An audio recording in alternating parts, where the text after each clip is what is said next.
Hello mga kumarites, ito nga pala yung ganap po kagabi. Mag-aalas 8 na nga niyan pero wala pa ding dumadating na shuttle. Dahil alam nyo na nga grand opening nga ngayon ng SM City Santo Tomas, Batangas, kaya naman yung mga shuttle natin ay na-traffic.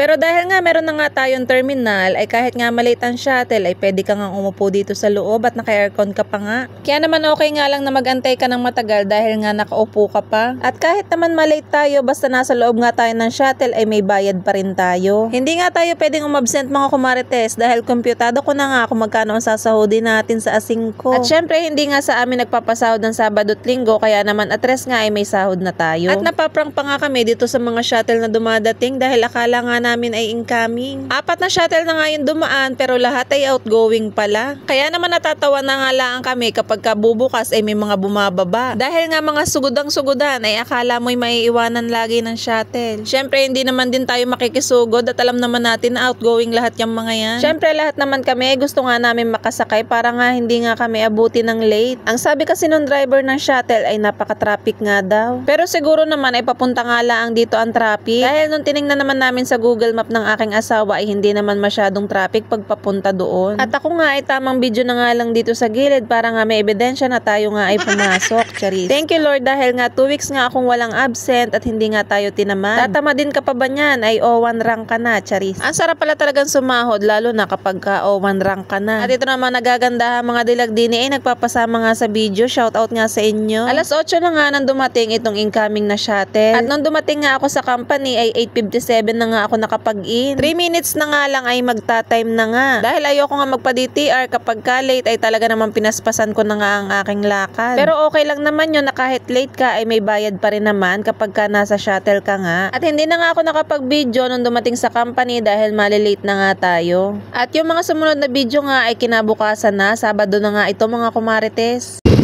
Yan mga kumarites. Hello, good morning. Lakad ang person ngayon. Wala tayong sundo. Kasi kasama yung asawa ko sa motorcade dun sa aking bayaw. So for the lakad muna tayo.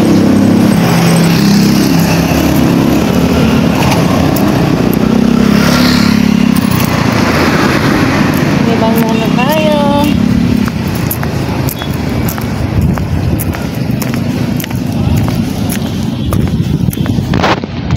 So ayan mga kumarites, habang naglalakad nga tayo ay paliksahan na nga ngayon ang pagmamotorcade ng ating mga nangangampanya. Dahil nga bukas ay pahinga naman at kinabukasan nga ay botohan na. At sa mga mananalo nga dyan sa eleksyon ay sana naman yung mga sinabi nyo ay gawin nyo. Hindi yung puro salita nga lang, dapat may gawa din. Kaya naman tayo mga botante ay maging mapanuri nga sa ating mga iboboto. Basta kung sino yung hindi nagsama sa inyo nung nakaraan sa listahan ay wag nyo na ulit iboto, charis. Kaya naman po sa lahat mga tatakbo diyan ay good luck na lang po sa inyo. At ayan nga, fast forward na nga tayo mga kumarites, andito na nga ako sa bahay. At medyo nakakunot nga ang noo ng inyong mamiloy. Dahil nga pagpasok ko nga dito sa loob ng bahay ay ang panghinga. Ay meron baga naman batang hindi nagbuhos nung umihi, kaya naman nakagalitan ko. Di pa nga ako nakakabihis niyan pero walis tambo na nga ang aking daladala. At kita ko nga itong aming sahig nga ay naglalangis-langis na nga, kaya naman hindi ako nakatiis na hindi nga imapito. Wala pala dito mga kumarites ang aking anak dahil nga nagpahatid nga doon sa aking biyanan. Kaya ang naiiwan nga dito sa bahay ay yung dalawa kong ang pamangkin. Ay tuwan-tuwangan tumambay dito sa aming bahay ay liit na liit naman. At habang nagmamap nga ako ay nagpainit na nga ako nitong kawali at nagluto nga ako ng itlog. Dahil nakakita nga ako ng bahaw sa rep ay iinit na nga lang natin yung ating kanin. At isinabay ko na nga sa pagpiprito itong ang squid ball dahil nga ito iuulamin ko rin. Dahil wala naman dito yung aking asawa ay ako nga lang ang kakain. Dahil 2 araw na nga tayong hindi nagkakape ay magkakape naman tayo ngayong umaga. Sinalang ko nga lang sa microwave yung tirang kanin namin kagabi. Kaya nga ayan, tingnan nyo naman at umuusok-usok pa nga. Kumukulo na nga kasi yung tiyan ko at ito nga yung madali-daling lutuing ulam. Meron naman dilata sa rep pero mas gusto ko nga ay itlog. Dahil wala naman akong ipaglulutong bata ay nagsaing na nga lang ako. 2